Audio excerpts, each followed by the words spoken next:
The rotting floorboards of the Miller farmstead groaned under the weight of 3 desperate men. Sergeant Klaus Weber pressed his ear against the barn floor, listening for the hounds that had been tracking them since their escape from Camp Algona. What he heard instead was impossible, a rhythmic tapping from somewhere deep below. Weber wasn't just any soldier.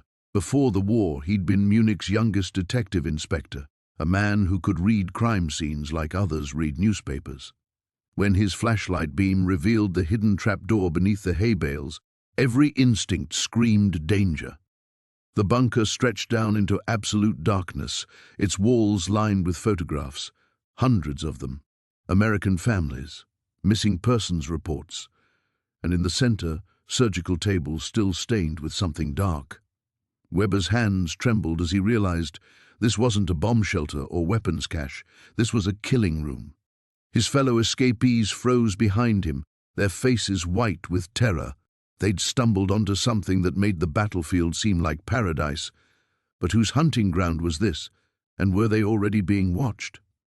Before we jump back in, tell us where you're tuning in from, and if this story touches you, make sure you're subscribed because tomorrow I've saved something extra special for you. Weber forced himself to breathe steadily as he descended the crude wooden ladder. Behind him, Private Hans Müller whimpered something about going back, but Corporal Ernst Zimmermann's harsh whisper cut through the darkness. The dogs are getting closer. We have no choice. The beam of Weber's stolen flashlight swept across the underground chamber, revealing details that made his detective's mind race despite his fear. The concrete walls were professionally poured, not the rough work of an amateur. Someone with resources had built this place. Someone with knowledge of construction and concealment. The photographs weren't randomly placed. Weber's trained eye caught the organization immediately. Geographical clusters, family groupings, dates scrawled in careful handwriting. A meticulous mind had arranged this gallery of faces.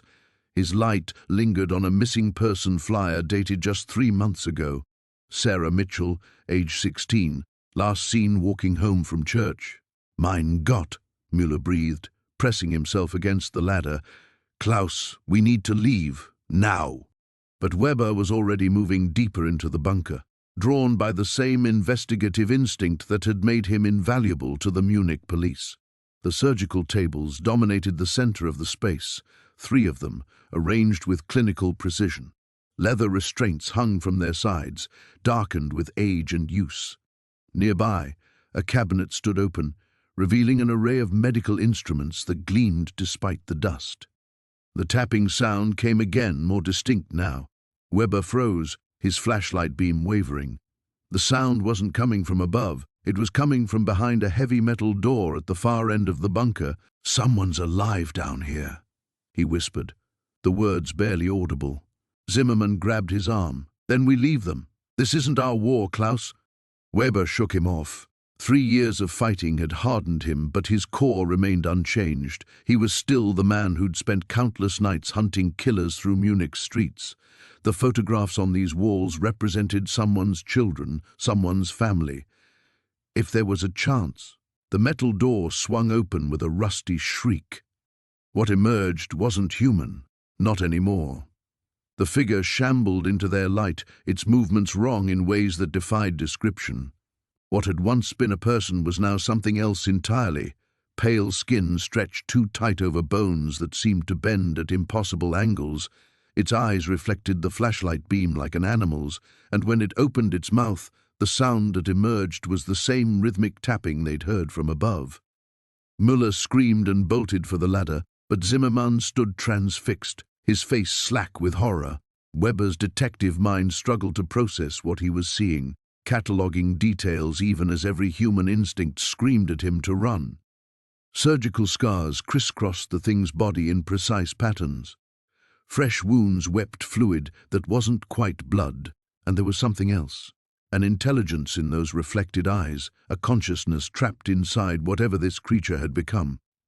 More sounds echoed from the darkness beyond the open door. Shuffling footsteps, the scrape of something being dragged across concrete, and beneath it all, a voice calling out in accented English. "Klaus?" "Is that you, Klaus?" Weber's blood turned to ice. The voice was familiar, impossibly so. It belonged to someone who should have been dead, someone he'd seen fall during the Battle of Normandy 6 months ago. Above them, the barn door slammed shut with finality. The sound of the hunting dogs grew fainter, but Weber realized with growing dread that they hadn't been tracking escaped prisoners at all. They'd been herding them, driving them toward this place, this hidden chamber beneath the Iowa farmland. As more figures emerged from the darkness behind the metal door, Weber understood with crystalline clarity that they'd stumbled into something far worse than any battlefield horror. This wasn't just a killing room, it was a laboratory. The wind howled across the barren Iowa fields as Klaus Richter pulled his threadbare coat tighter around his shoulders. 3 days had passed since their escape from Camp Algona, and the November cold bit through their stolen civilian clothes like hungry wolves. Behind him, Werner stumbled through the frozen mud, his breath coming in ragged gasps that crystallized in the frigid air. "How much farther?" Werner wheezed, clutching his side where the guard's rifle butt had caught him during their breakout. Klaus squinted through the gathering dusk at the skeletal remains of a farmstead rising from the prairie like broken teeth. "There," he said, pointing toward the collection of weathered buildings. "We can rest there tonight." Friedrich, the youngest of their trio at barely 19, quickened his pace despite the exhaustion etched across his gaunt features. "Looks abandoned," he observed, his voice carrying a note of hope that Klaus found both touching and dangerous. Hope could get them killed out here. They approached the farmhouse cautiously, Klaus leading with the hunting knife he'd taken from a sleeping guard. The structure sagged under the weight of neglect, its paint peeling away in long strips that fluttered like dead skin in the wind. Shutters hung askew from broken hinges, and several windows gaped black and empty where glass had once been. Klaus tested the front porch steps, feeling them bow under his weight but hold. The door stood slightly ajar, revealing nothing but darkness beyond. He pushed it open with the tip of his boot, wincing at the prolonged creak that seemed to echo across the empty landscape. "Hello?" Friedrich called out softly. "Quiet, you fool," Klaus hissed. "We don't know who might hear." They slipped inside, and Klaus immediately wrinkled his nose at the stale air, thick with dust, and something else, something organic and unpleasant that made his stomach turn. Werner found an oil lamp on a table near the door, its base still containing a finger's worth of kerosene. "Should we risk it?" Werner asked, producing a book of matches from his pocket. Klaus considered their options. They needed to search the house for food and supplies, and the darkness was becoming impenetrable. Yes, but keep it low. The lamp's amber glow revealed a scene of hasty abandonment. Furniture remained in place, but covered with dust so thick it looked like grey snow. A family photograph sat on the mantel, faces obscured by grime and shadow. Plates still waited on the dining table, though whatever food they'd once held had long since rotted away or been claimed by rats. Friedrich wandered into what had been the kitchen, while Werner collapsed into a chair that protested with an ominous groan. Klaus remained standing, every instinct screaming that something was wrong about this place.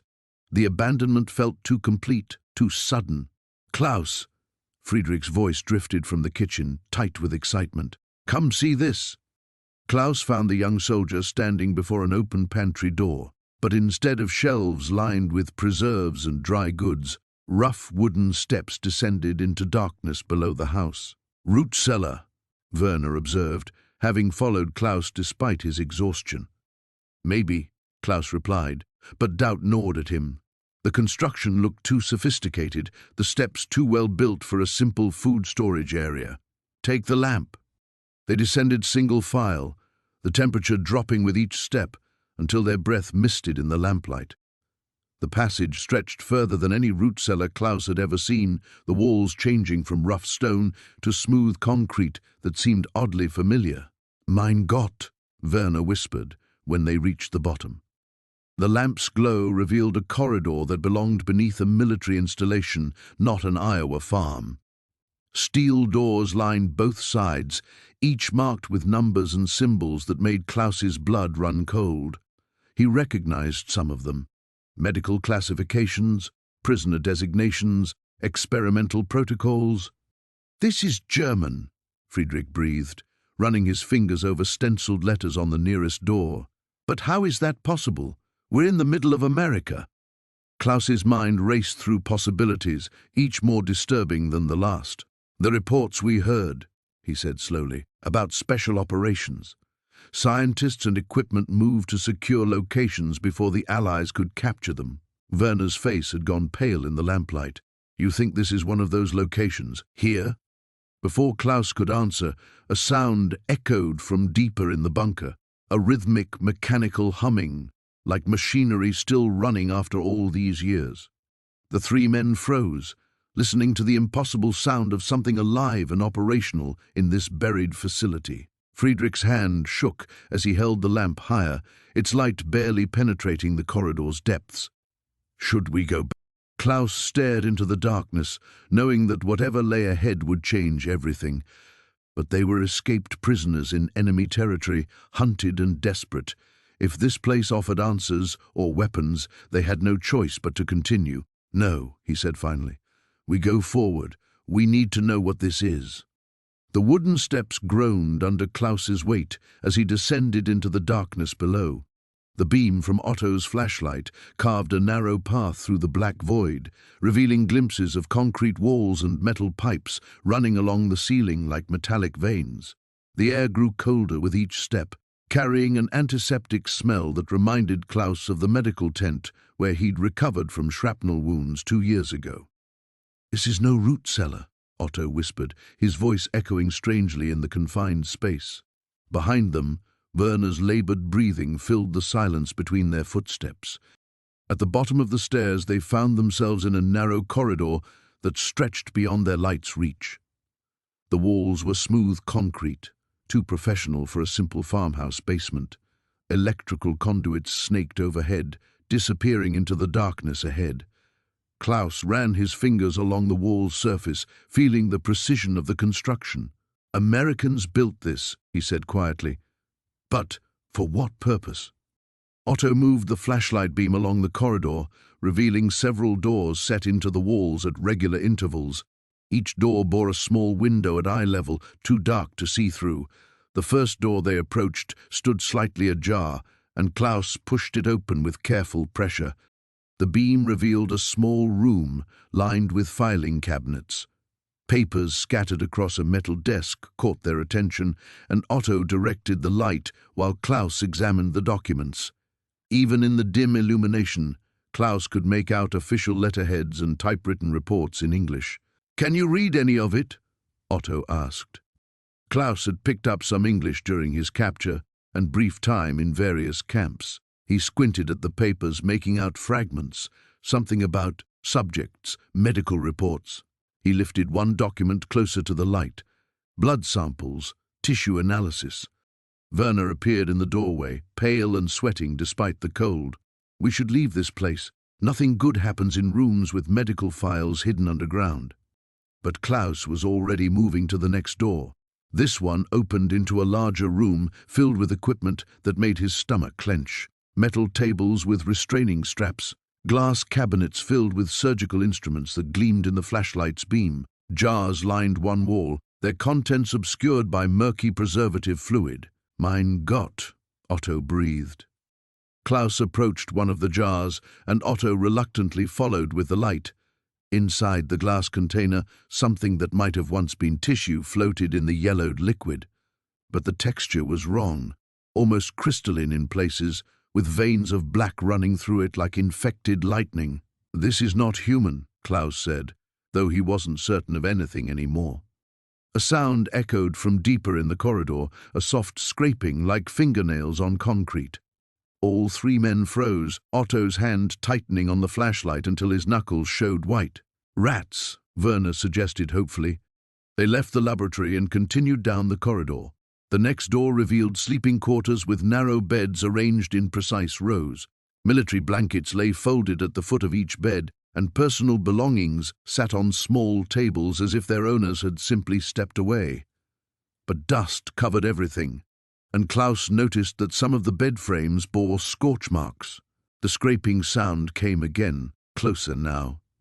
Otto swung the flashlight toward the end of the corridor, where it terminated in a heavy metal door marked with symbols Klaus didn't recognize. The door stood open, just wide enough for a person to slip through, and a faint greenish light emanated from whatever lay beyond. "There's power," Klaus observed. "After all this time, something still has power." They approached the final door with growing dread. The symbols etched into the metal seemed to shift and writhe in the moving flashlight beam, though Klaus knew it was just his tired eyes playing tricks. The green light pulsed gently, like a slow heartbeat. Werner grabbed Klaus's arm. "I'm telling you we should go back. Find another farm, another hiding place. This feels like a tomb." But Klaus was drawn forward by a curiosity that overrode his fear. Whatever the Americans had been doing in this place, it was important enough to bury deep underground, important enough to hide from the world above. And if the enemy had secrets this dark, perhaps Germany's cause was more just than he'd begun to believe in his darker moments. The room beyond was vast, its ceiling lost in shadows above banks of strange machinery that hummed with electrical life. Glass tubes filled with glowing green fluid snaked between metal frameworks, and in the center of it all stood a series of cylindrical tanks, each one large enough to hold a man. Most of the tanks were empty, their glass surfaces cracked or shattered, but in the furthest tank, something moved in the swirling green mist that filled the cylinder, something that might once have been human. The narrow staircase descended into absolute darkness, each wooden step groaning under their weight like the bones of something long dead. Klaus held the lantern ahead of him, its weak flame casting writhing shadows on stone walls that seemed to press closer with each footfall. The air grew thick and stale, carrying an odor that made his stomach clench, not the musty smell of disuse, but something organic and wrong. Behind him, Werner's breathing had become shallow and rapid. Heinrich brought up the rear, his hand trailing along the rough-hewn wall for guidance. None of them spoke. The silence felt sacred somehow, as if words might awaken something better left sleeping. The stairs ended at a heavy wooden door reinforced with iron bands. Klaus lifted the lantern higher, illuminating symbols carved deep into the wood. Not the crude scratches of bored children, but deliberate markings that seemed to writhe in the flickering light. They resembled no alphabet any of them recognized, yet something about their angular geometry felt familiar in a way that raised the hair on Klaus's neck.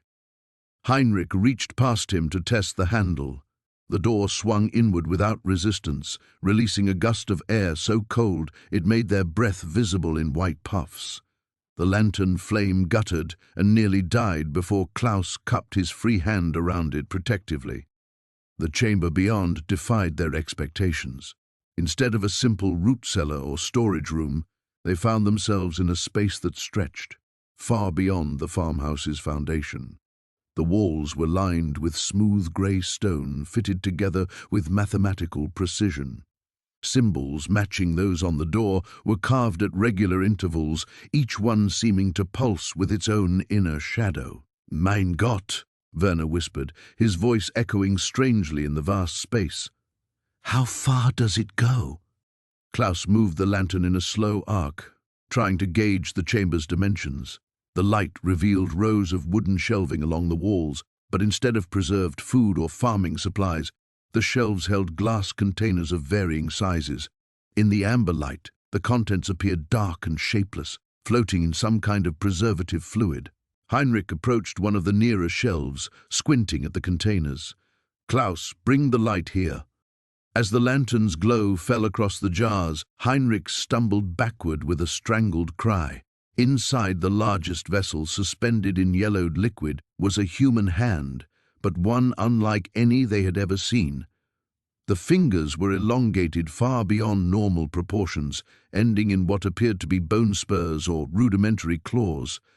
The flesh had a greyish pallor that seemed wrong, even accounting for the preservation. Werner joined them, his face pale but determined.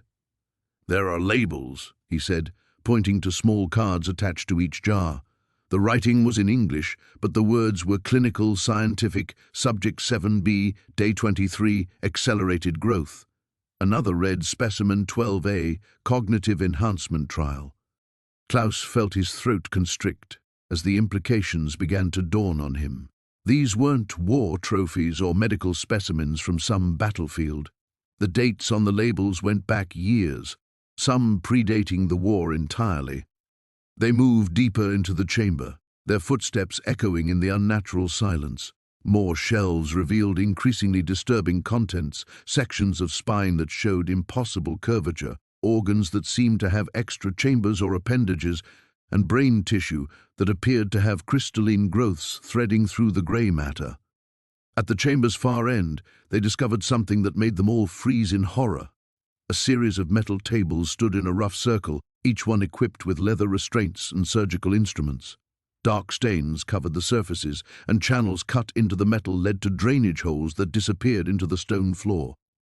But it was what hung on the wall beyond the tables that truly shattered their understanding. Photographs, dozens of them, showing the progression of some unholy experiment. The images began with normal human subjects, men, women, even children, all looking terrified and confused. Subsequent photos showed the same subjects in various stages of transformation, their bodies elongated and twisted, their faces losing human features as bone structure shifted into alien configurations. The final photographs in each series showed creatures that barely retained any recognizable human characteristics. They stood upright but hunched, their limbs grotesquely extended, their faces. Klaus had to look away. Whatever process had been conducted here, it had turned human beings into something else entirely. Heinrich's voice came out as barely a croak. The Americans, they were doing this before the war. They were changing people into what? Werner demanded, though his tone suggested he didn't really want an answer. Klaus felt the walls of everything he believed about their enemy, about the war itself, crumbling around him. The Americans they had been trained to see as soft and unprepared had been conducting experiments that would make even the SS physicians recoil in horror. A sound from somewhere in the darkness beyond their lantern's reach made them all turn.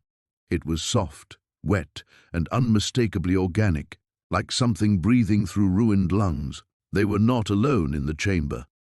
The three Germans descended into darkness, their makeshift torches casting dancing shadows on rough-hewn walls.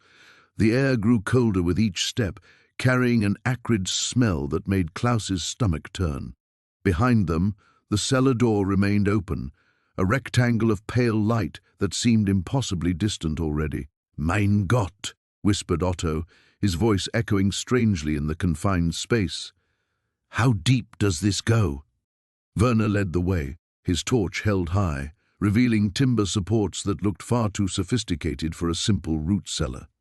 The walls were lined with concrete, not the expected stone or earth. This was deliberate construction, engineered with military precision. "This is no farmer's cellar," Klaus muttered, running his fingers along the smooth concrete. "Someone built this to last." The stairs continued downward, at least 30 feet below ground level. When they finally reached the bottom, Werner's torch illuminated a heavy steel door, painted olive green and bearing stenciled numbers, Project Nacht und autorisiert personal Nur. Klaus felt his blood freeze. Project Nighthound, authorized personnel only, and it was written in German. "That's impossible," Otto breathed, pressing closer to read the markings. "How can there be a German military installation in the middle of Iowa?" Werner's hand trembled as he reached for the door handle. It turned easily, too easily, as if it had been recently used. The door swung inward with a soft pneumatic hiss, revealing a corridor lit by electric bulbs that flickered to life automatically. "Someone's been maintaining the power," Klaus observed, his voice barely a whisper. They moved forward cautiously, their torches now unnecessary in the artificial light. The corridor stretched ahead, lined with doors bearing various German labels, Laboratorium, Lagerung, Versuchstier. Klaus stopped at the last door. "Test subjects." "Werner," he said slowly, What kind of research requires test subjects in the middle of American farmland? Before Werner could respond, a sound echoed from deeper in the facility, a low, mechanical humming punctuated by what might have been breathing or panting. Otto grabbed Klaus's arm. "We should leave, now." But Werner was already moving forward, drawn by a terrible curiosity. "Don't you understand? This changes everything. If there are German operations on American soil, then why didn't our commanders tell us?" Klaus interrupted. "Why are we running like criminals if we have allies here?" They passed through a common area furnished with tables and chairs. German newspapers dated just weeks ago scattered across surfaces. A half-finished meal sat on one table, the bread still soft to touch. Someone had been here recently, very recently. The humming grew louder as they approached a final set of double doors marked Entwicklung, development. Through small windows in the doors, they could see a vast chamber beyond, lit by harsh white lights. Werner peered through first, then stumbled backward, his face pale. "Das ist nicht möglich." Klaus pushed past him and looked through the window. The chamber contained rows of metal tables, each supporting what appeared to be a human form, covered by white sheets. But some of the sheets were moving, rising and falling rhythmically, and some of the forms underneath were far too large to be human. "They're breathing," Otto whispered, looking over Klaus's shoulder. "Some of them are still alive." Along the far wall, Klaus could see elaborate monitoring equipment, charts and graphs tracking vital signs, and standing before the equipment, their back to the doors, was a figure in a white lab coat. The figure turned slowly, as if sensing their presence. It was a man, middle-aged, with thinning hair and wire-rimmed spectacles. When he saw them through the window, his face broke into a pleasant smile, and he raised his hand in greeting. He was walking toward the doors. "Run," Klaus said quietly. "What?" They bolted back through the corridor as the double doors opened behind them. The man's voice called after them in accented German. "Gentlemen, please, there's no need to fear. You're among friends here." But there had been something wrong with his voice, something that didn't match his friendly expression, and Klaus had noticed something else in that brief glimpse. The man's lab coat had been stained with dark patches that looked suspiciously like dried blood. They raced up the stairs, Otto stumbling and nearly dropping his torch. Behind them, they could hear the measured footsteps of the man in the lab coat, unhurried but persistent. "Welcome to America, my German friends." His voice echoed up the stairwell. "We have so much to show you, so many wonderful experiments to share." Klaus reached the cellar first and hauled Otto up behind him. Werner emerged last, slamming the hidden door and desperately looking for some way to secure it. "The cabinet," Klaus gasped, pointing to a heavy wooden cabinet against the wall. Together, they dragged it over the door just as something began pushing from below. "He's still coming," Otto whimpered. The pushing stopped. Then they heard laughter echoing from beneath the floor, rich, delighted laughter that made Klaus's skin crawl. "Oh, this is perfect," the voice called from below. "Fresh subjects, delivered right to my door." The metal rungs felt ice-cold against Klaus's palms as he descended into absolute darkness. Each step downward seemed to pull him deeper into a void that swallowed sound itself. Above him, Hans's labored breathing echoed faintly, while Werner's boots scraped against the ladder with nervous precision.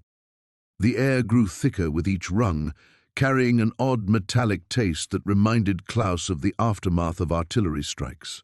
But underneath that familiar scent lurked something else, something organic and wrong that made his stomach clench with unease.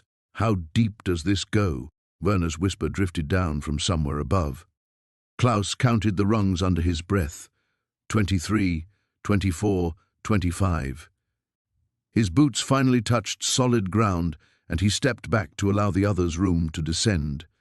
The space felt vast around him, the darkness so complete it seemed to press against his eyes. Hans landed beside him with a grunt, followed moments later by Werner. They stood in silence, listening to their own breathing echo strangely in the unseen chamber. Klaus reached into his pocket and withdrew a small lighter, a trophy taken from a dead American soldier weeks ago. The tiny flame sparked to life, casting a weak circle of orange light. The sight that greeted them defied immediate comprehension. They stood in what appeared to be a laboratory, but unlike any Klaus had ever seen. Gleaming metal tables stretched into the shadows, their surfaces covered with instruments that belonged to no medical textbook. Glass containers lined shelves along the walls, filled with murky liquids that seemed to shift and swirl despite the absence of any agitation. Some contained shapes that might have been organic specimens, suspended like dark stars in their fluid prisons. Mein Gott, Hans breathed, his voice barely audible. Werner moved toward the nearest table, drawn by a morbid curiosity that overrode his caution. Strange diagrams covered the surface, anatomical drawings that showed human forms twisted into impossible configurations. Beside them lay instruments that resembled surgical tools, but with modifications that served no healing purpose Klaus could fathom. The flame in his hand flickered, threatening to die. Klaus shook the lighter, coaxing more fuel from its reservoir. In the dancing light, more details emerged from the shadows. Along the far wall stood what looked like operating tables, their surfaces stained with substances too dark to be merely rust. Restraining straps hung loose from their edges, worn smooth from use. "This is American," Hans said, examining markings on one of the containers. "Look, English writing everywhere." Klaus moved closer, holding the flame near a clipboard hanging from a hook. The papers contained typed reports in English, filled with technical jargon he couldn't fully comprehend. But certain words stood out with chilling clarity: subject termination, muscular reconstruction, consciousness retention during procedure. A soft sound from the far end of the chamber made all three men freeze. It came again, a wet, sliding noise like something heavy being dragged across metal. Klaus raised the lighter higher, its meager glow barely penetrating the thick darkness ahead. "There's something back there," Werner whispered, his voice tight with fear. The sound repeated, accompanied by what might have been labored breathing, or perhaps it was something else entirely.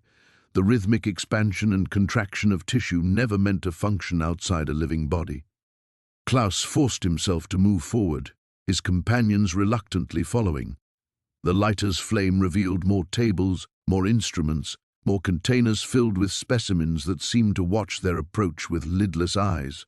The smell grew stronger here, that organic wrongness mixed with chemicals and decay. At the chamber's far end, they found the source of the sounds. The eyes opened. Klaus stumbled backward, nearly dropping the lighter. The thing in the tank pressed against the glass with appendages that served as arms, though they branched and split in ways that no human limb should. Its mouth opened and closed soundlessly, revealing teeth that had been replaced with something metallic and sharp. "We have to leave," Werner said, his voice cracking. "We have to leave now." But Klaus found himself unable to move, transfixed by the horror before them. Because despite the modifications, despite the twisted reconstruction of flesh and bone, he recognized something in that ruined face. Something that spoke to a terrible possibility he didn't want to acknowledge.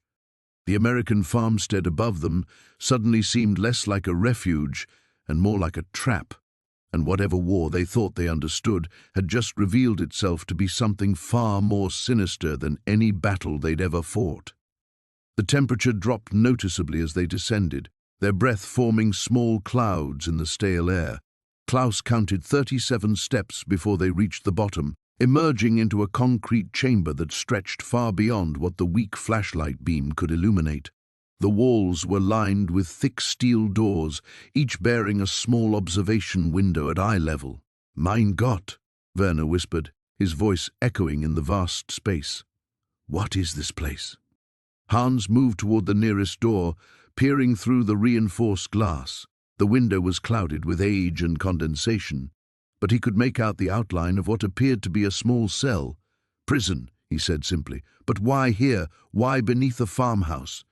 Klaus swept the flashlight across the corridor, revealing that it extended in both directions, disappearing into darkness. The construction was meticulous, far more sophisticated than anything they had seen in the temporary camps where they had been held. This was permanent. This was designed to last. "Look at these markings," Werner called out, running his fingers along symbols carved into the concrete beside one of the doors. They were not English letters nor German. The angular shapes seemed almost runic, but wrong somehow, as if familiar symbols had been deliberately distorted. Hans tried the handle of the first door. It turned easily, the heavy steel swinging open with a prolonged groan that seemed to wake something in the depths of the bunker. A sound, faint but unmistakable, drifted from somewhere far ahead in the corridor. It might have been wind, but they were too deep underground for any natural breeze to reach them. The cell beyond the door was small, perhaps 8 feet square, with concrete walls stained dark with something that Klaus preferred not to identify.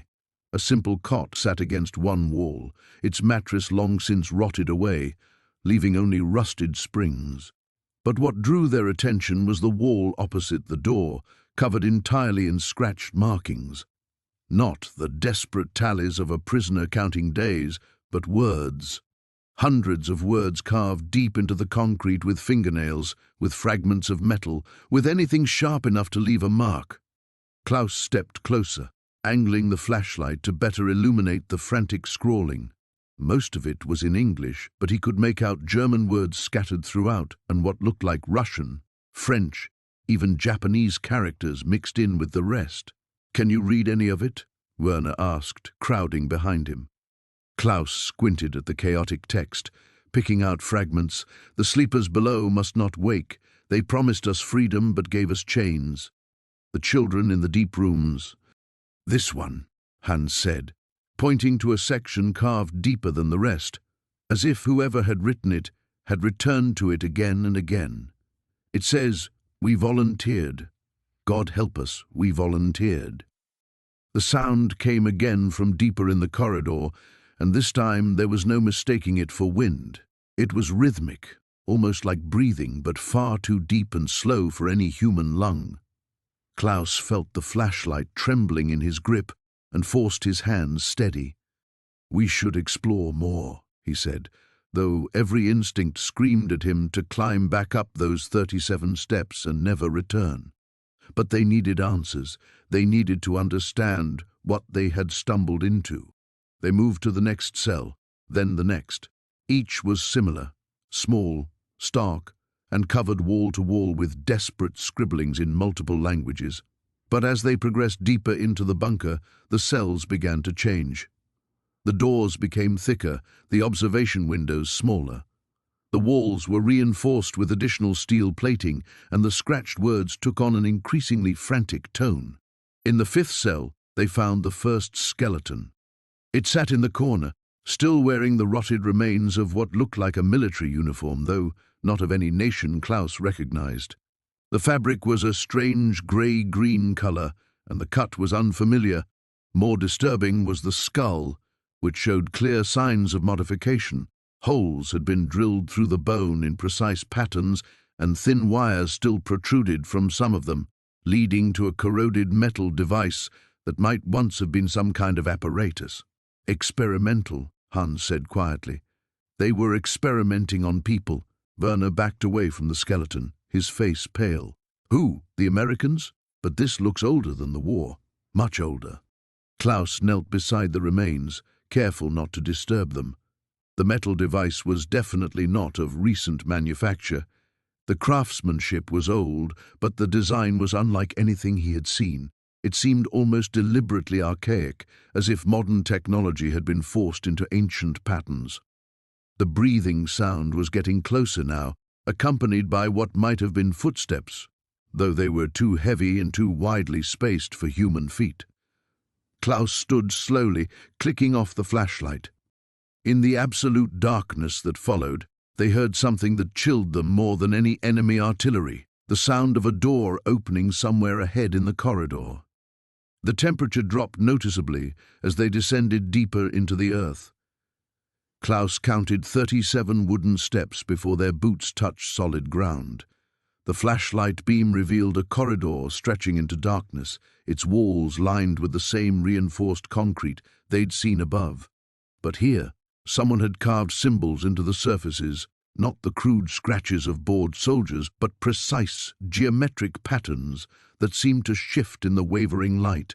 "Mein Gott," Wilhelm whispered, running his fingers along one of the etchings. "These are old, very old." Otto pushed past them, his practical nature overriding any superstitious concerns. "Storage rooms, that's all this is. Americans probably used it to hide supplies from Indians or some such nonsense." But even as he spoke, his voice carried less conviction than usual. The air down here felt thick, oppressive, as if they were walking through invisible cobwebs. Each breath tasted metallic on their tongues. The corridor branched in 3 directions. Klaus chose the middle path, following a draft of even colder air. The symbols on the walls grew more elaborate, incorporating what looked like mathematical equations alongside the strange geometric forms. Some appeared to be written in German, but a dialect so archaic that Klaus could barely make out individual words. They passed several empty chambers, their purposes unclear. One contained nothing but a single chair positioned in the exact center, facing a wall covered entirely in those unsettling symbols. Another held what looked like scientific equipment, beakers, tubes, and mechanical devices that belonged to no laboratory Klaus had ever seen. The metal components were crafted with impossible precision, their surfaces bearing that same blue-black patina they'd observed on the medallion upstairs. "Look at this!" Wilhelm called from up ahead. He'd stopped before a heavy door marked with a placard in 3 languages, German, English, and something else entirely, symbols that hurt to look at directly. Klaus translated the German text aloud. "Authorized personnel only. Project Schwarzone. By order of Oberführer Heinrich Kaltenbrunner." The date made his blood freeze, 1938. "That's impossible," Otto said flatly. "Americans don't have Oberführers. This is some kind of propaganda setup." But Klaus was reading the English translation, his voice growing quieter with each word. "Black Sun Project. Joint Allied Axis Research Initiative. Classification Level Omega." The words hung in the air like a death sentence. Joint Initiative, Allied Axis. In 1938, 5 years before Klaus had been captured, someone had been conducting cooperative research between enemies. The implications made his head spin. Wilhelm tried the door handle. It turned easily, the mechanism well-oiled despite years of apparent abandonment. Beyond lay a vast chamber that the flashlight couldn't fully illuminate. As they stepped inside, their footsteps echoed strangely, as if the sound was being absorbed and distorted by the walls themselves. Emergency lighting flickered to life, triggered by their movement. The sudden illumination revealed a laboratory that defied comprehension. Workstations lined the walls, covered with equipment that seemed to blend recognizable scientific instruments with devices that followed no earthly design principles. Charts and diagrams covered every available surface, depicting astronomical phenomena, atomic structures, and biological forms that belonged in no textbook Klaus had ever studied. But it was the center of the room that drew their horrified attention. A massive circular platform dominated the space, its surface inscribed with a complex mandala of symbols and mathematical formulas. Above it, suspended from the ceiling by cables and supports that appeared to be grown rather than manufactured, hung a sphere of that same blue-black material they'd been encountering throughout the bunker. The sphere pulsed with its own inner light, casting shifting shadows that seemed to move independently of their light sources. As Klaus approached, he could see that its surface wasn't smooth. It was covered in microscopic writing, layer upon layer of text in dozens of languages, some human, others decidedly not. "We should leave," Wilhelm said, backing toward the door. "Whatever this is, we weren't meant to find it." But Otto had discovered something that rooted him in place. On one of the workstations sat an open journal, its pages filled with neat handwriting in German. He read aloud, his voice barely above a whisper. Day 847 of the project. The entity continues to provide technological specifications in exchange for what it terms temporal coordinates. Dr. Morrison believes we can accelerate the war's conclusion by 18 months. I have expressed concerns about the entity's true motivations, but Oberfuhrer Kaltenbrunner insists we proceed. God help us all. I begin to suspect we are not shortening this war, but ensuring its perpetuation across multiple timelines. The entry was signed Dr. Friedrich Weiss and dated December 7, 1941. Above them, the sphere's pulsing intensified, and Klaus realized with growing horror that it wasn't responding to some mechanical stimulus. It was responding to their presence, to the sound of German voices reading German words in this impossible place, where enemies had once worked together toward some unthinkable goal. The metal ladder groaned under their weight as the three men descended into absolute darkness. Klaus kept one hand pressed against the cold concrete wall, feeling for purchase as each rung brought them deeper into the earth. Behind him, Werner's labored breathing echoed in the narrow shaft, while Ernst muttered prayers in rapid German. "How deep does this go?" Werner whispered, his voice tight with claustrophobia. Klaus paused, straining to see below. The beam from Ernst's stolen flashlight barely penetrated the gloom. "I don't know. Keep moving." 20 rungs down, Klaus's boot finally touched solid ground. The air here was different, stale and chemical, with an underlying sweetness that made his stomach turn. He stepped aside as his companions joined him, their flashlight revealing a narrow corridor stretching into the darkness. The walls were lined with white tiles, like those in a hospital or laboratory. Overhead, thick electrical cables ran along the ceiling, disappearing into the black void ahead. The floor was concrete, polished smooth and marked with strange stains that seemed to absorb their light. "This is no bomb shelter," Ernst said, his voice barely above a whisper. They moved forward in single file, their footsteps eerily muffled. Along the walls, Klaus noticed metal doors with small windows set at eye level. Each door bore a number painted in black, 001, 002, 003. The windows were dark, but Klaus could sense something behind them, a presence that made his skin crawl.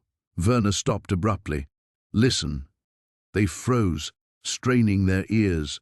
From somewhere deep in the facility came a sound, rhythmic and mechanical, like breathing apparatus or ventilation systems. But underneath that steady hum was something else, a wet, sliding noise that seemed to pulse with its own irregular rhythm. "We should go back," Werner said, backing toward Klaus. "No." Klaus pushed past him. "We came this far. We need to know what this place is." The corridor opened into a larger chamber. Ernst swept the flashlight in a wide arc, revealing an expanse filled with equipment that belonged in no Iowa farmhouse. Tables lined with glass beakers and metal instruments reflected their light. Charts covered the walls, anatomical diagrams showing human figures marked with measurements and notes in English. Along one wall stood a series of large glass containers, each tall enough to hold a standing man. But it was the smell that hit them hardest now. Formaldehyde mixed with something organic and rotting. Klaus covered his nose with his sleeve, fighting the urge to vomit. "Mein Gott," Ernst breathed, directing his light toward the containers. Most were empty, filled only with a murky fluid that swirled slowly in their light. But the third container was occupied. The figure inside was human in shape, but wrong in every detail that mattered. Its limbs were too long, joints bending in directions that defied anatomy.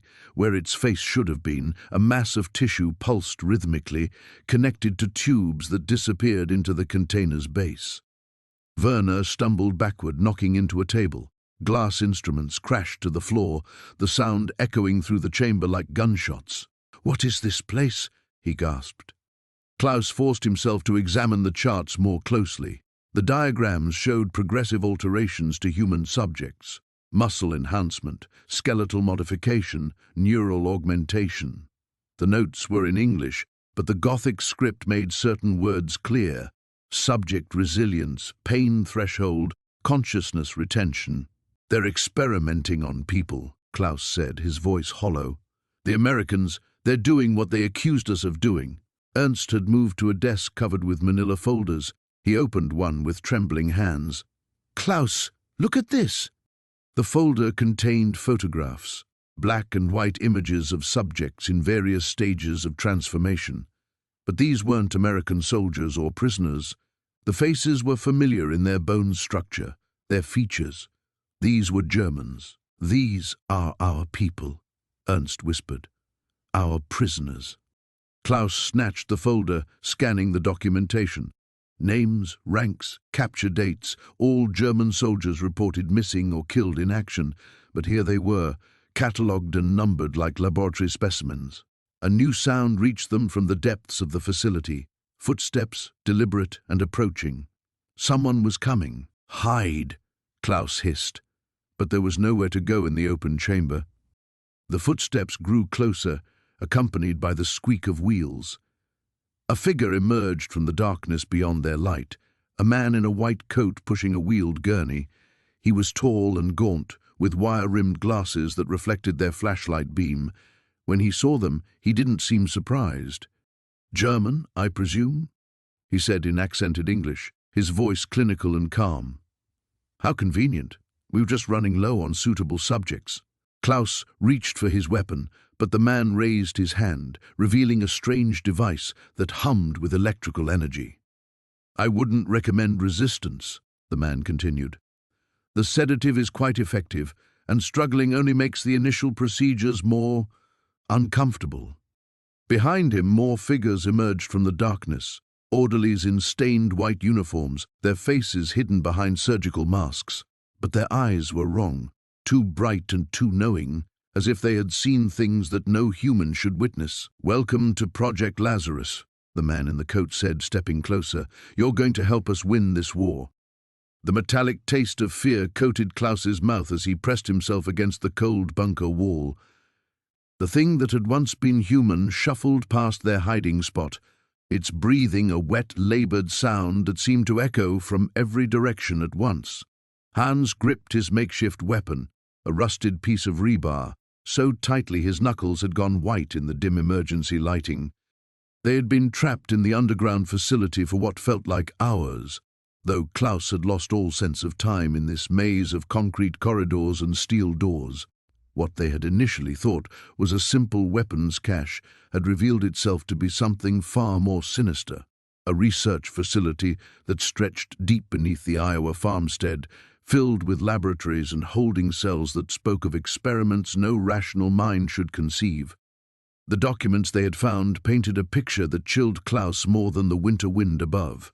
Project Lazarus, the files called it, an American initiative to study and weaponize what the reports clinically termed reanimated biological specimens. But the subjects weren't German prisoners or captured soldiers. They were American volunteers, soldiers who had died in combat and been brought here for resurrection. "Mein Gott," Werner whispered, his voice barely audible as they crouched behind an overturned laboratory table. "They are doing to their own what they claim we do to others."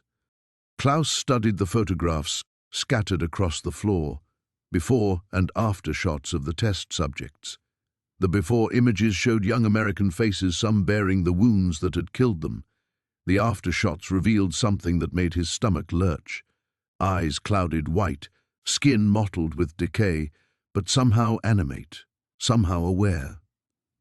The final reports indicated complete loss of higher brain function while maintaining basic motor skills and an aggressive response to living subjects. A crash echoed from the corridor ahead, followed by that horrible wet breathing growing closer. Hans motioned frantically toward a door marked with biohazard symbols, and the three men crept toward it as silently as possible. The door was unlocked, revealing another laboratory, this one dominated by surgical tables stained dark with old blood. "Look at this," Werner said, pointing to a bulletin board covered with correspondence. Klaus read over his shoulder, his English sufficient to understand the horrifying implications. The letters were exchanges between the facility director and someone identified only as the secretary. They detailed the success of the reanimation process and plans for mass production. But it was the final letter that made Klaus's blood run cold. Dated just 2 weeks ago, it spoke of a containment breach and the decision to abandon the facility. Subjects have shown unexpected adaptive behavior, it read. Recommend immediate evacuation and sterilization protocols. The resurrection process has succeeded beyond our parameters, but the subjects retain fragments of memory and demonstrate coordinated hunting behavior. A sound from the laboratory's far corner made all 3 men freeze. In a glass-walled observation room, something moved in the shadows. Klaus approached cautiously, his heart hammering against his ribs. Inside the room, restrained in a straight-backed chair, sat a figure in a tattered American uniform. Its head hung forward, dark hair obscuring its face. "Is it alive?" Hans asked. As if responding to his voice, the figure's head slowly lifted. Klaus found himself staring into the face of a young American soldier, probably no older than himself. But the eyes were wrong, clouded and unfocused, yet somehow tracking their movement. The nameplate on his uniform read Morrison. Morrison's mouth opened, and instead of the animalistic growl Klaus expected, words emerged. Broken, slurred, but unmistakably human words. "Help! Me!" Klaus stepped closer to the glass, his scientific curiosity overriding his fear. "You can speak? Remember, home. Remember Sarah." Morrison's voice was like gravel, each word an obvious struggle, but hungry. So hungry. Can't stop being hungry. The revelation hit Klaus like a physical blow. These weren't mindless monsters. They retained fragments of their humanity, trapped in decaying bodies driven by an insatiable need they couldn't control. The Americans hadn't just reanimated the dead. They had created conscious beings aware of their own monstrous state. "They're still in there," Klaus whispered. "Still human, but changed." A new sound interrupted his thoughts. Footsteps, multiple sets, approaching from different directions. But these weren't the shambling gait of the reanimated subjects. These were purposeful, coordinated. "Someone's coming," Werner hissed. "Someone alive." Through the laboratory's main entrance, they could see flashlight beams cutting through the darkness. Voices called out in English, authoritative and urgent. Klaus caught fragments, sweep every room and no witnesses. They were trapped between the reanimated subjects wandering the facility and what appeared to be a cleanup crew intent on eliminating any trace of Project Lazarus, including 3 German prisoners who had stumbled upon America's darkest secret. Klaus looked back at Morrison, still strapped to his chair, watching them with those clouded, pleading eyes. In that moment he realized they weren't just fighting for their own survival. They were the only witnesses to an atrocity that made the propaganda about German war crimes pale in comparison. The footsteps grew closer, and Klaus made a decision that would haunt him forever.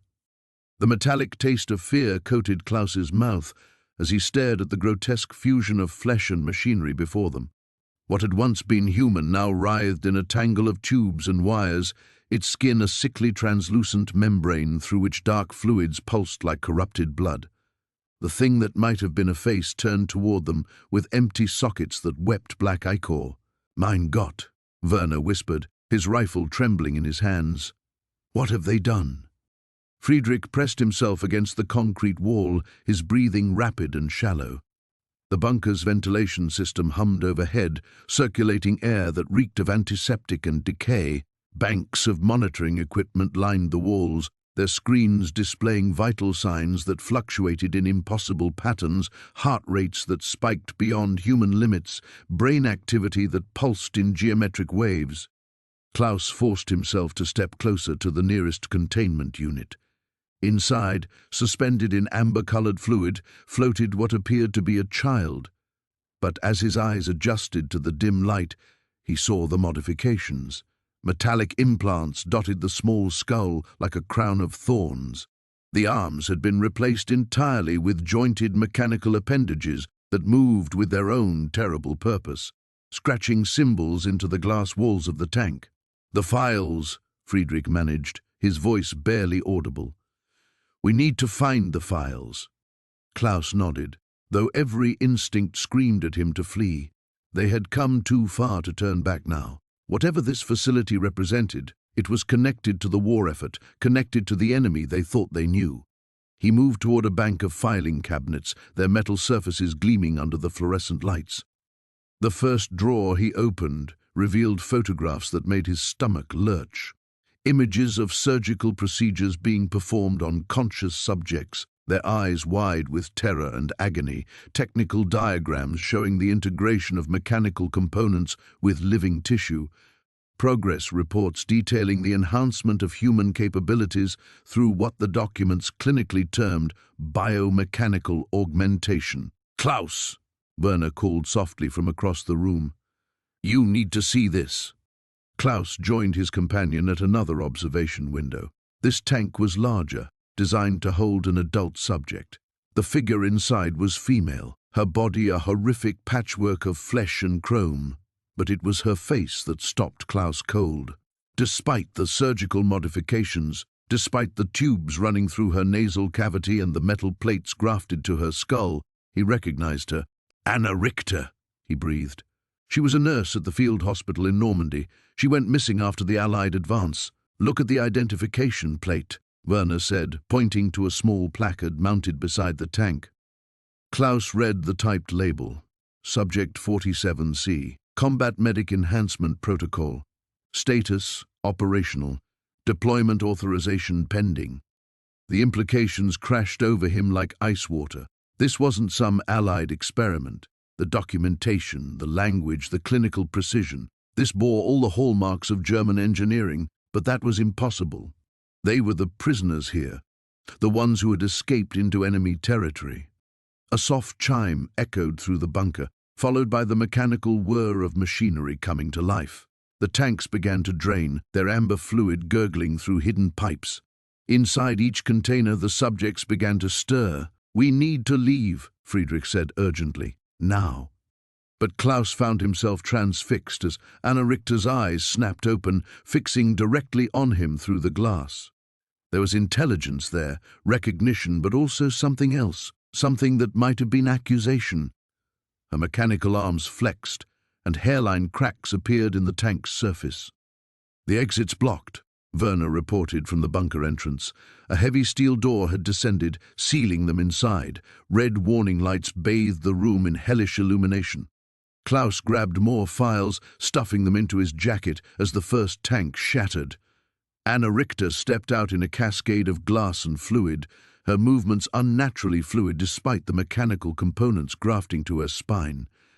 When she spoke, her voice carried the harmony of human vocal cords and electronic modulation. "Klaus Hoffmann," she said, tilting her head at an angle no human neck should achieve. "Hauptfreiter, 2nd Panzer Division. You were reported missing in action 3 weeks ago." The other containers began failing in sequence. Their occupants emerged with the same disturbing grace, water streaming from surgical scars and input ports. Klaus realized with mounting horror that he recognized several faces, soldiers from his own unit, medics and support staff who had simply vanished during the chaos of retreat. "The war changed us all," Anna continued, taking a step forward. Sparks flew from exposed circuitry along her arms. "But some changes are necessary for victory." Klaus backed away, bumping into Werner, who was frantically examining the sealed door for any mechanism of escape. The files in Klaus's jacket felt heavy with terrible knowledge that suggested the lines between friend and enemy, between human and machine, had been obliterated long before they ever set foot in this bunker. The enhanced soldiers formed a circle around them, their breathing synchronized into a mechanical rhythm that echoed off the concrete walls like a death march. The metal door groaned as Klaus forced it open wider, revealing a laboratory that defied everything they thought they knew about this war. Banks of machinery hummed with electric life, their purpose as alien as their origin. Glass tubes filled with amber liquid lined the walls, each containing specimens that made Klaus's stomach lurch. But it was the familiar uniforms hanging on hooks near the far wall that sent ice through his veins. American military dress, but not quite right. The insignia were wrong, twisted into symbols he didn't recognize. Heinrich stepped past him, drawn to a desk covered in documents and photographs. His face went pale as he rifled through the papers. "Mein Gott," Heinrich whispered. "These are not Americans." Klaus moved closer, squinting at the photographs Heinrich held. They showed men in those same uniforms, but their faces were wrong, subtly distorted, as if someone had tried to recreate human features from a half-remembered dream. The eyes were too wide, the mouths too rigid, the proportions just slightly off in ways that triggered every primitive alarm in Klaus's brain. "What kind of experiment is this?" Otto asked from across the room, where he'd discovered another bank of tubes. These contained larger specimens, partially formed things that might have once been human. Heinrich continued reading, his voice growing more strained with each page. "According to these notes, they've been perfecting something, creating soldiers, but not training them." He looked up, his face ashen, growing them. The implications hit Klaus like a physical blow. The strange American patrol they'd encountered in the woods, the one that had seemed so coordinated yet somehow wrong. The way they'd moved with mechanical precision, their faces blank and emotionless. He'd attributed it to good training, but now— "How long has this been operating?" Klaus demanded, snatching another document from the pile. "The dates go back 2 years, Heinrich replied, his scholar's mind working through the terrible mathematics. "They've been producing units and sending them into battle against our forces." Otto's voice cracked from across the room. "Klaus, you need to see this." They found Otto standing before a massive tank filled with cloudy fluid. Inside, suspended by countless tubes and wires, was something that might have been human once. Its eyes were open, staring blindly through the glass, and its mouth moved in silent repetition of words they couldn't hear. But it was wearing Klaus's uniform, his exact uniform, down to the tears and stains from their escape. "They've been watching us," Klaus realized, his voice barely a whisper. "Studying us." Heinrich's hands shook as he read from another file. "They call it the Synthesis Project. They capture prisoners of war, study them, and then—" He swallowed hard. "They create perfect infiltrators, soldiers who can pass for enemy forces until the moment they strike." The room suddenly felt smaller, the air thicker. Klaus thought about every German unit they'd heard had been mysteriously wiped out, every patrol that had simply vanished without explanation. How many of their comrades had died at the hands of these things? "We have to destroy this place," Otto said, his voice steady despite the horror surrounding them. "All of it." But Heinrich was still reading, his face growing more grave with each page. "Klaus, there's more. This isn't just about creating soldiers. They're working on something bigger, a way to replace entire populations, starting with military command structures." Klaus felt the world shift beneath his feet. "You mean your officers, my commanders, maybe even the Führer himself?" Heinrich's voice trailed off as the full scope of the conspiracy became clear. "We don't know who's real anymore." A soft sound echoed through the laboratory, a rhythmic tapping that made them all freeze. It was coming from the tanks, from the things suspended inside them. One by one, the creatures were pressing their hands against the glass, all in perfect synchronization. Then Klaus heard it, a sound that made his blood freeze. Footsteps. Multiple sets, moving with that same mechanical precision he'd noticed in the patrol. They were coming down the corridor toward the laboratory. "How many ways out of here?" Klaus whispered urgently. Otto was already checking the walls, looking for any other exits, "Just the way we came in." The footsteps grew closer, accompanied now by voices, American voices, but with that same slightly wrong cadence that had bothered Klaus in the woods. "The specimens require maintenance," one voice said, with mechanical precision. "Affirmative. Beginning routine inspection," came the reply. Heinrich grabbed an armload of documents, stuffing them into his jacket. "We need this evidence. No one will believe us without proof." Klaus nodded, his mind racing. They were trapped in a room full of horrors with only one exit, and that exit was about to be filled with things that looked like soldiers but weren't quite human. The door handle turned with a soft click.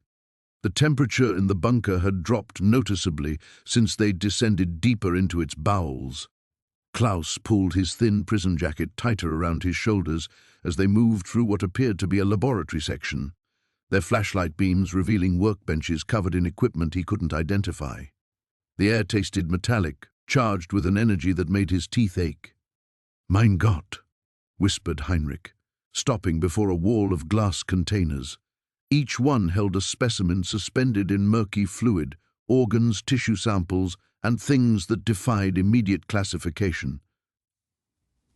The labels were in English, but the handwriting was cramped and frantic, as if whoever had written them was racing against time. Werner had wandered ahead, drawn by a soft humming sound that seemed to emanate from the walls themselves. "There's something down here," he called back, his voice echoing strangely in the confined space. Something still running. Klaus reluctantly left the specimen wall and followed Werner's voice deeper into the facility. The humming grew louder, accompanied now by a rhythmic pulsing that reminded him uncomfortably of a heartbeat. Emergency lighting flickered to life as they moved, triggered by motion sensors that shouldn't have had power after all these years.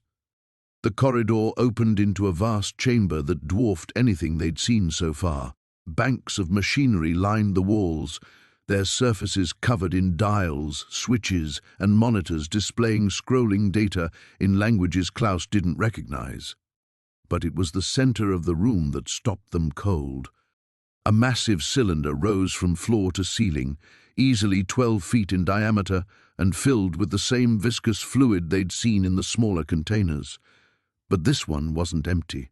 Something moved within it, something that had once been human but was now something else entirely. Its limbs were elongated, joints bending in ways that shouldn't have been possible. Where its face should have been, Klaus saw only smooth skin punctuated by gill-like slits that opened and closed in rhythm with the chamber's pulsing. "Es ist noch am Leben," Heinrich breathed. "It's still alive." The thing in the cylinder turned toward them with impossible fluidity, and Klaus realized it had been aware of their presence all along. Its movements weren't random. They were deliberate, calculated. When it pressed what had once been hands against the glass, Klaus saw that its fingers had fused into paddle-like appendages lined with tiny, needle-sharp protrusions.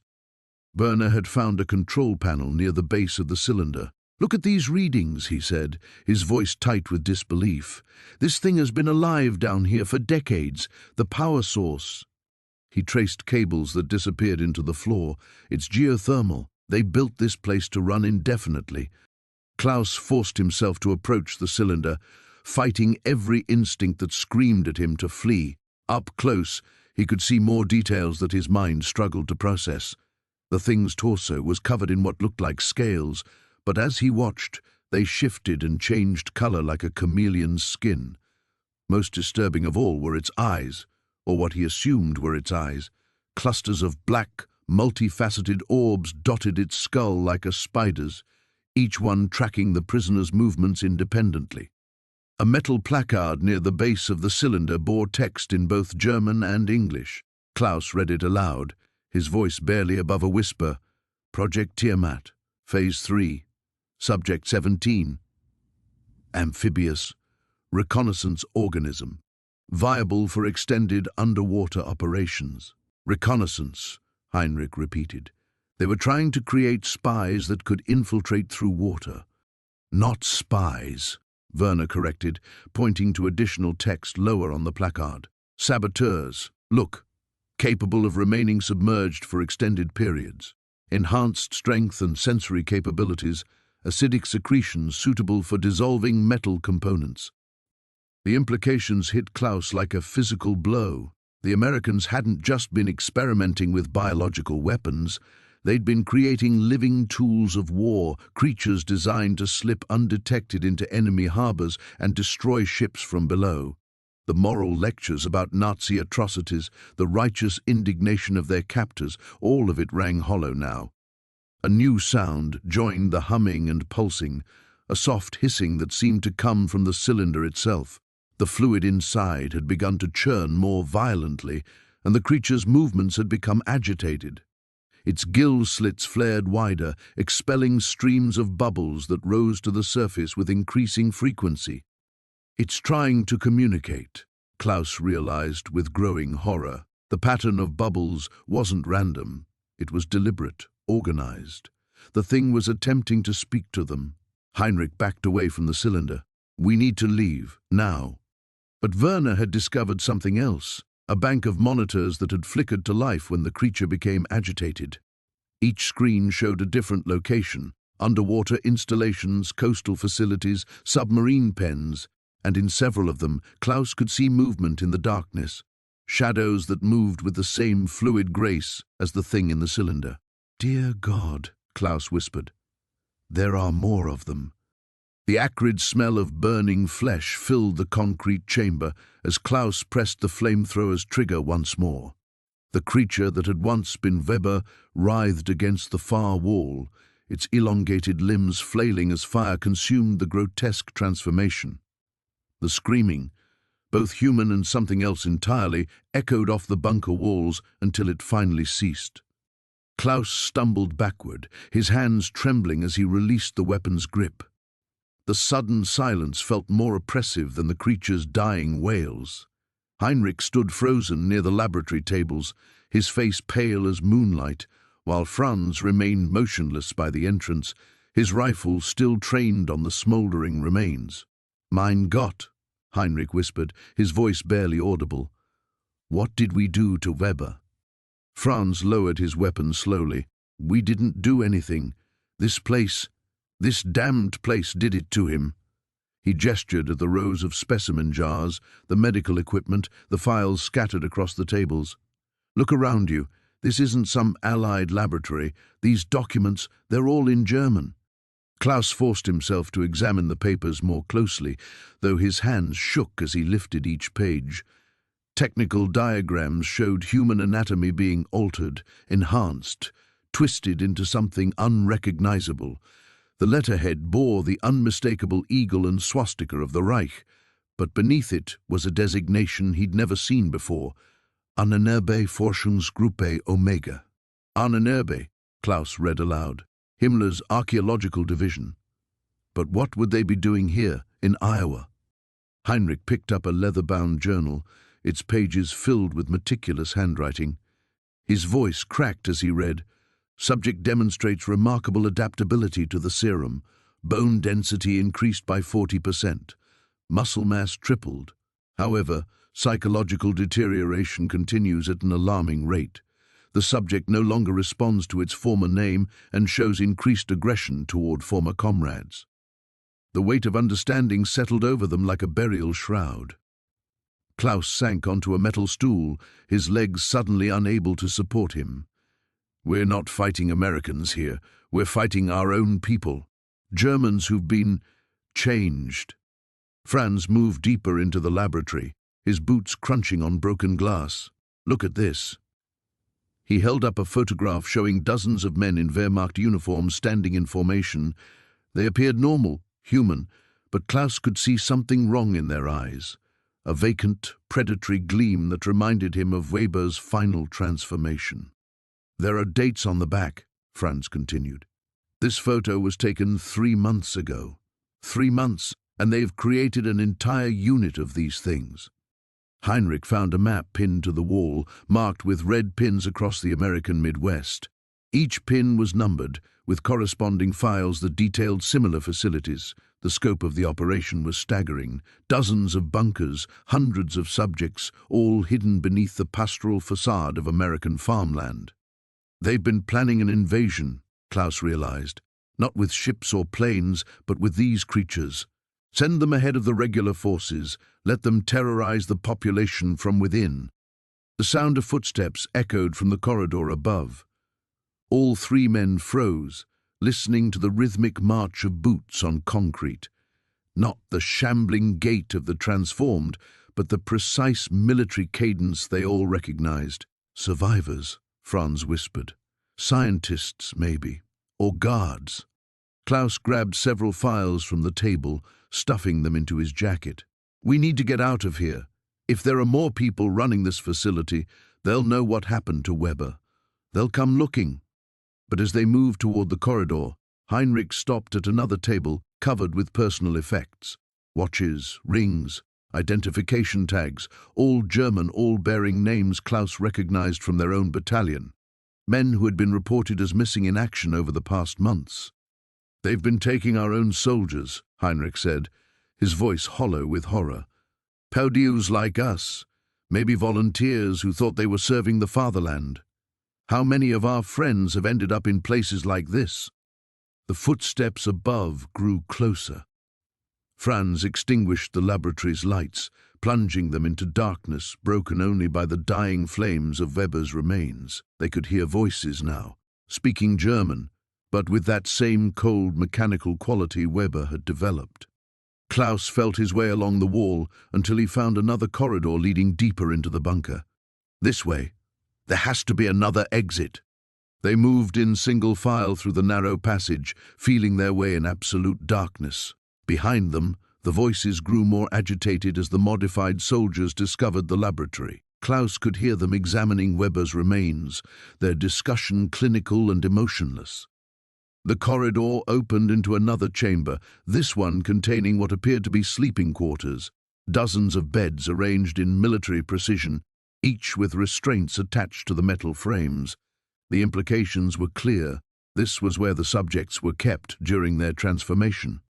And in the far corner, Klaus spotted something that made his blood freeze. A service ladder leading to what looked like a concealed exit.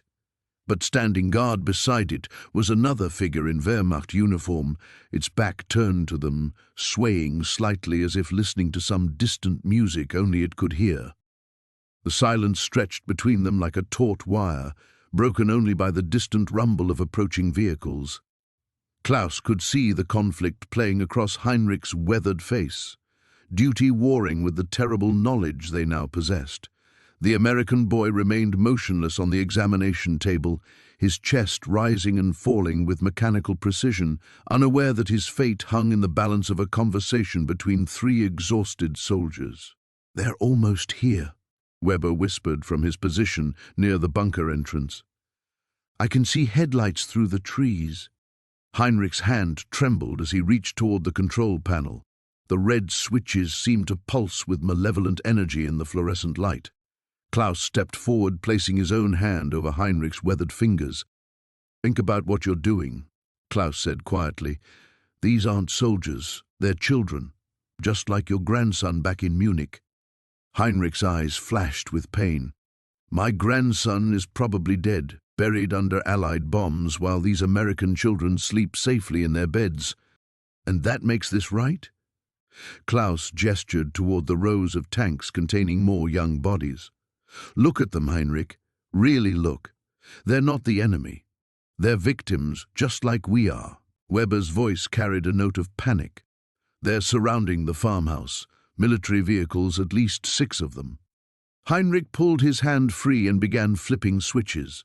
The machinery around them hummed to life with renewed vigor. The boy on the table twitched as electrical impulses coursed through the neural interface embedded in his skull. "You don't understand," Heinrich said, his voice thick with emotion. "The war is lost. Germany is burning. But this could change everything. These children could be the key to victory." Klaus watched in horror as monitors around the room displayed brain activity patterns, vital signs, and incomprehensible data streams.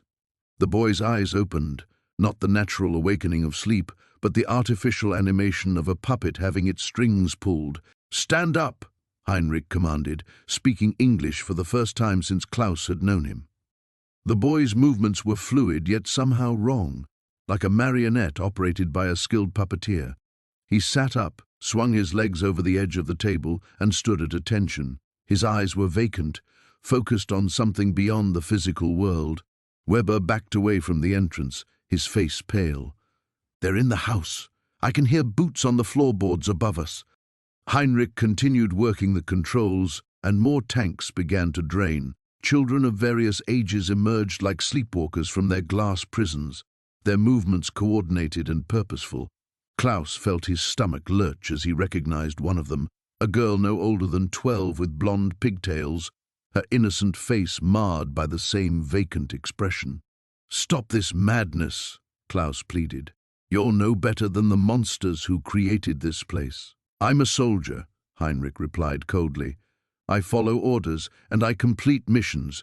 This is bigger than our personal feelings." The sound of splintering wood echoed through the bunker as the Americans found the hidden entrance. Voices shouted commands, and heavy footsteps thundered down the metal stairs. Klaus could see the terror in Weber's eyes as he raised his rifle with shaking hands. "Don't shoot," Klaus called out. "We surrender." But Heinrich had other plans. With practiced efficiency, he activated a series of protocols that sent the awakened children into action. They moved as one, their young bodies enhanced by whatever unholy science had been practiced in this underground laboratory. The first American soldier to enter the bunker, a sergeant with graying temples and kind eyes, didn't have time to process what he was seeing before the children were upon him. Klaus turned away from the carnage, his mind reeling. This wasn't war anymore, it was something far worse. The screams of grown men being overwhelmed by their own youth, perverted into weapons, filled the confined space. Weber fired wild shots into the chaos, adding to the din. "Heinrich, call them off," Klaus shouted over the noise. "This isn't victory, it's an abomination." But Heinrich was beyond reason now, lost in the intoxicating power of the technology at his fingertips. More tanks opened, disgorging their pale contents into the growing melee. The bunker had become a nightmare tableau of innocence corrupted and humanity abandoned. Klaus made a desperate decision. If he couldn't stop Heinrich directly, perhaps he could destroy the source of his power. He lunged toward the main console, grappling with the older man for control. Heinrich was stronger than his age suggested, fueled by fanatical determination. They wrestled over the control panel as chaos erupted around them. Warning lights began flashing as their struggle damaged delicate equipment. Sparks flew from overloaded circuits and the smell of burning electronics filled the air. In that moment of struggle, Klaus caught sight of Weber's face. The young soldier was staring at the horror they had unleashed, tears streaming down his cheeks. Their eyes met across the carnage, and Klaus saw his own revulsion reflected there. The war had changed them all, but this place threatened to strip away the last vestiges of their humanity. The creature's screams echoed through the bunker as it writhed against the restraints, its flesh bubbling and reforming where Klaus had torn away chunks of the grotesque hybrid skin. Heinrich stumbled backward, his rifle trembling in his hands, while Otto pressed himself against the concrete wall, eyes wide with terror. Klaus stood over the writhing mass, breathing heavily, pieces of blackened flesh still clinging to his fingernails. The transformation was accelerating now, spreading up his arms like liquid fire. Where human skin had been, something else was taking its place, scales that shifted between midnight black and deep crimson, pulsing with an inner light that matched the rhythm of his heartbeat. "Mein Gott," Heinrich whispered, raising his weapon. "Klaus, what have you become?" Klaus turned toward his former comrades, and Heinrich saw that his eyes were no longer entirely human. They held an alien intelligence, ancient and hungry, but beneath that otherworldly presence, Klaus's consciousness still flickered like a dying flame. I can still think," Klaus said, his voice distorted but recognizable. "But there are others in my head now, so many others." He pressed his changing hands against his temples. "They're showing me things, Heinrich, the truth about this war." The bound creature had stopped screaming and now watched Klaus with something approaching recognition. When it spoke, its voice was a harmony of different tones, as if multiple beings were speaking through the same throat. "You begin to understand, brother," it said. "We are not the enemy, we never were. The enemy is above, walking among your people, wearing their faces." Otto found his voice, though it cracked with fear. "What are you talking about? What enemy?" Klaus approached them slowly, his movements becoming fluid in a way that was distinctly inhuman.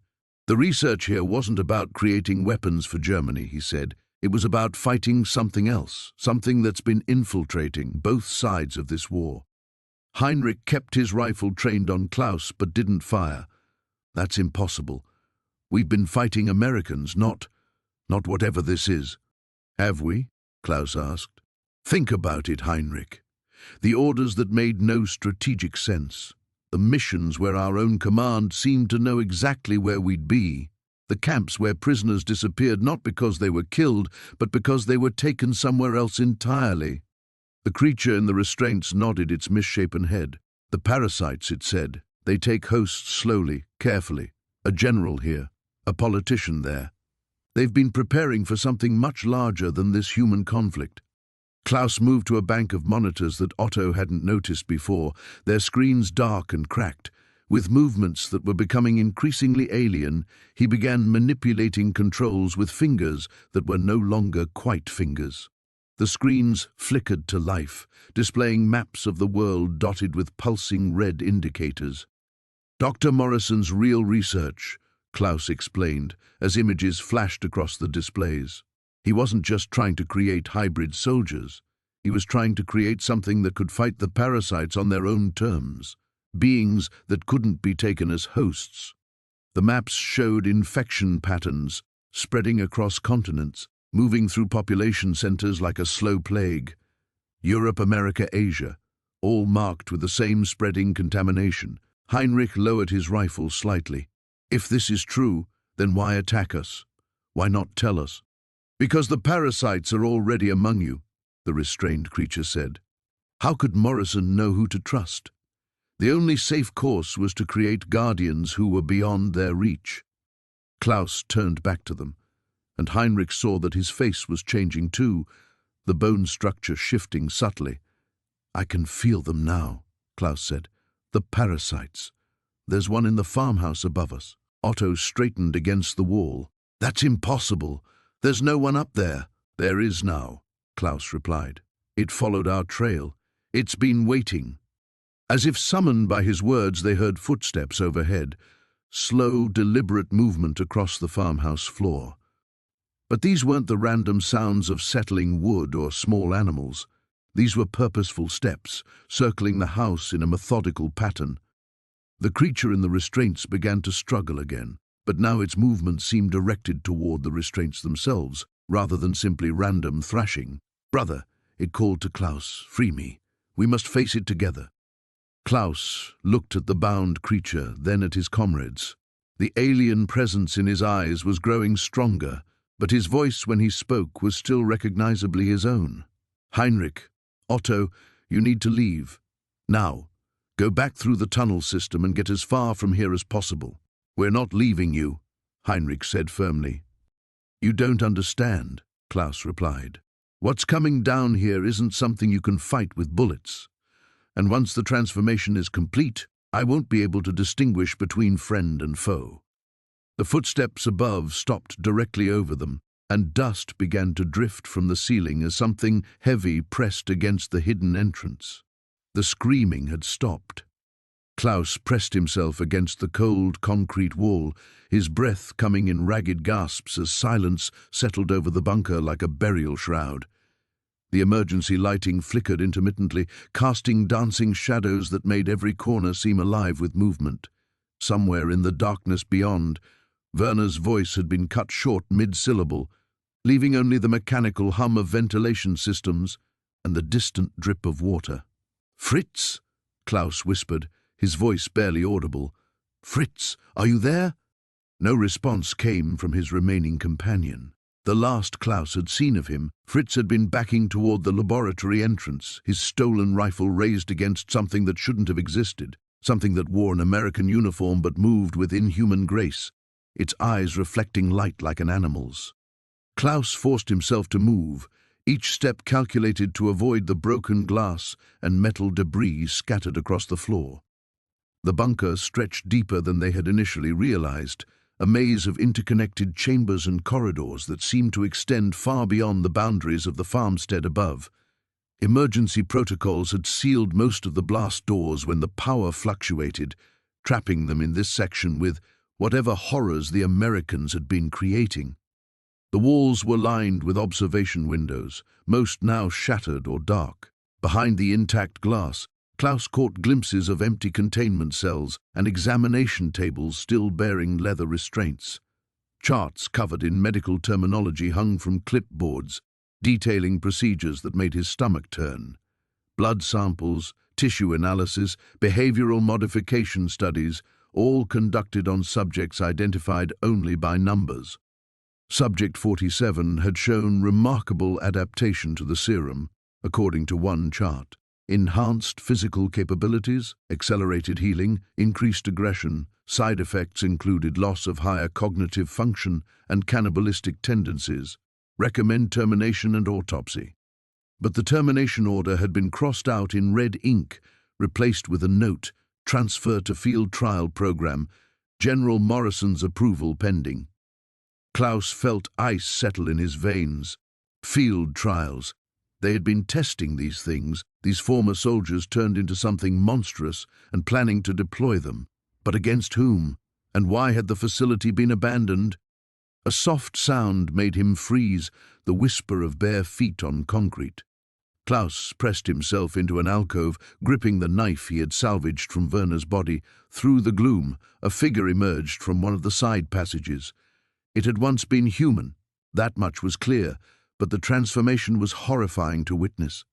The thing that had been a soldier still wore the remnants of military fatigues, though they hung in tatters from its emaciated frame. Its skin had taken on a greyish pallor, stretched tight over prominent bones and unnaturally enlarged muscles. But it was the eyes that truly marked it as no longer human. They glowed with a pale luminescence in the dim light, constantly scanning for movement with predatory focus. It paused at the intersection where Klaus hid, its head tilting with bird-like precision as it tested the air. Klaus held his breath, fighting the urge to run as the creature's attention swept past his hiding place. For a moment he thought it would continue on, but then it stopped and slowly turned back toward his alcove. When their eyes met, Klaus saw no recognition of their shared humanity. Whatever process had created this abomination had stripped away everything that made it a person, leaving only hunger and hunting instinct. It opened its mouth in what might have been a grin, revealing teeth filed to sharp points, and let out a low hiss. Klaus ran. Behind him, the creature gave pursuit with impossible speed, its feet making no sound as it bounded along the corridor. Klaus could hear its breathing, quick and excited like a dog on a scent trail. He turned corner after corner, desperate to find an exit, an escape, anything that might save him from the fate that had claimed his companions. The bunker seemed endless, each passage leading to more laboratories, more evidence of the unholy experiments conducted here. He passed rooms full of surgical equipment, chambers lined with restraint systems, and finally what appeared to be a communications center. Banks of radio equipment lined the walls, and through the static, Klaus could make out fragments of transmissions. Subjects have broken containment. Facility lockdown initiated. Recommend immediate nuclear sterilization. The final transmission was dated 3 weeks ago. For 3 weeks, this place had been sealed, its horrors contained within while the war raged on above. And now Klaus and his companions had unwittingly become the latest test subjects in an experiment that had already failed catastrophically. The creature's hiss echoed closer now, accompanied by others. More of them were moving through the bunker, drawn by the chase. Klaus found a heavy door marked emergency exit and threw his weight against it, but the locking mechanism held firm. Red warning lights flashed above the exit, indicating the contamination protocols were still in effect. As inhuman shapes emerged from the darkness around him, Klaus finally understood the true horror of what they had discovered. The Americans hadn't just been creating weapons, they had been creating a plague. The morning sun cast long shadows across the Iowa farmstead as Klaus emerged from the bunker for what he knew would be the last time. Behind him, the concrete tomb held its secrets in perpetual darkness, The failed experiments, the twisted research, the proof of horrors that transcended any nation's boundaries. The metal briefcase in his hand felt heavier than its actual weight, laden with documents that could reshape the world's understanding of the war. Heinrich sat propped against the farmhouse porch, his wounded leg finally receiving proper attention from Hans, who had torn strips from his own shirt to fashion fresh bandages. The fever had broken during the night, and though weak, Heinrich's eyes held clarity once more. "We cannot let this knowledge die with us," Klaus said, settling beside his companions. He opened the briefcase, revealing Dr. Steinberg's meticulous records, photographs of the creatures, detailed notes on the serum's development, correspondence revealing the scope of the conspiracy that had infected both sides of the conflict. Hans studied the documents with growing revulsion. How many others knew? How many participated in this madness? "More than we can imagine, fewer than we fear," Klaus replied. Steinberg's notes suggest the project was compartmentalized. Most participants knew only fragments of the whole. Heinrich struggled to sit straighter, his voice still weak but determined. "The Americans, when they find us, will they believe what we've discovered? Or will they see only enemy soldiers with wild stories?" The question hung in the air like smoke from a dying fire. Klaus had wrestled with the same uncertainty throughout the long night. 3 escaped POWs carrying tales of monsters and secret experiments. Who would listen? Who would care? There, Hans pointed toward the horizon, where a dust cloud marked the approach of vehicles. "They're coming!" Klaus closed the briefcase and stood, his decision crystallizing. "We tell the truth, all of it, and pray that among them is someone with the wisdom to understand what we've uncovered." The convoy consisted of 3 jeeps and a military truck, kicking up clouds of dust as they navigated the rutted farm road. Klaus could make out the helmets and uniforms of American soldiers, their weapons ready but not yet raised. Someone had reported smoke from the farmhouse chimney, or perhaps they were conducting a systematic search of abandoned properties. "Remember," Klaus said quietly to his companions, "we are not just prisoners of war now. We are witnesses to something that threatens all of humanity." The vehicles came to a halt 50 yards from the farmhouse, engines ticking as they cooled. Soldiers emerged with practiced efficiency, spreading out to establish a perimeter. Their leader, a captain by his insignia, approached with measured steps, his sidearm drawn but pointed downward. Klaus raised his hand slowly, the briefcase dangling from one finger by its handle. "Captain," he called out in English, his accent thick but words clear. "I am Klaus Richter, former sergeant of the Wehrmacht. I surrender myself and my companions to your custody." The American officer studied them with sharp eyes, taking in their disheveled appearance, Heinrich's obvious injuries, the strange mix of military and civilian clothing they wore. "Step away from the building," he ordered. "All of you. Hands where I can see them." As they complied, Klaus noticed how the captain's gaze lingered on the briefcase. "Sir, what I carry contains information vital to your intelligence services. There are things here your commanders must know, things that concern threats beyond this war." The captain's expression remained skeptical, but Klaus detected a flicker of interest. "You'll have plenty of time to tell stories during interrogation, Jerry." "Please," Klaus pressed, desperation creeping into his voice. "Ask your intelligence officers about something called Project Prometheus, about experiments conducted on both sides of this conflict, about creatures that—" "Shut it," the captain snapped, but Klaus saw recognition flash across his features at the mention of Project Prometheus. The reaction told Klaus everything he needed to know. Someone in American intelligence was already aware of the project's existence, even if only peripherally. Soldiers moved forward to secure the prisoners, hands rough but professional as they conducted searches and applied restraints. Klaus allowed them to take the briefcase without resistance, noting which soldier claimed it and praying the man would deliver it to someone with the authority to act on its contents. As they were loaded into the truck, Heinrich caught Klaus's eye and nodded slightly. They had survived not just their escape from the POW camp, not just the horrors of the bunker, but the crushing weight of knowledge that could have destroyed lesser men. Whatever came next, interrogation, imprisonment, possible execution, they had done what they could to ensure the truth would not die in that underground tomb. The truck lurched into motion, carrying them toward an uncertain future. Through the canvas covering, Klaus caught one last glimpse of the farmstead already looking abandoned once more. But beneath the earth, in that concrete bunker, the shadows held their secrets a little less tightly. The truth had been set free, and truth, Klaus knew, had a way of finding the light.